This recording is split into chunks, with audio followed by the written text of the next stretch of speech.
கோடாங்கி வந்து புதுசாக வாங்கினேன். அந்த கோடாங்கி வந்து மாட்டுத்தோல்னு சொல்லி ஒரு ஆள் வந்து என்ன பண்ணுறப்ப லேசாக அமுக்கிவிட்டாப்புல, அது உடஞ்சி போச்சு. அதை வந்து இந்த கோடாங்கி அடிக்கிறவர்கிட்ட கூப்பிட்டு இந்த இப்படி ஆகிப்போச்சு அப்படின்றத சொன்னேன்.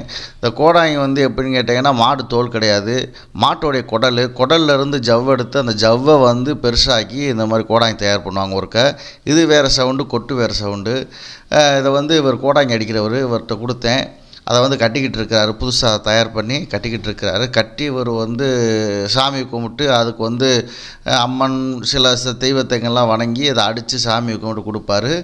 அதனால் நீங்கள் வந்து புதுசாக வாங்கினீங்கன்னா அந்த கோடாங்கியை வந்து சவுண்டு வேறு மாதிரி இருக்கும். இந்த மாதிரி கோடாங்கி அடிக்கிறவங்கள்ட்ட கொடுத்து அதை வந்து சரியாக கட்டி அதை வந்து அடித்து சாமி கும்பிட்டு இவர்கிட்ட இருந்து இந்த கோடாங்கிட்டேருந்து வாங்குறது நல்லது.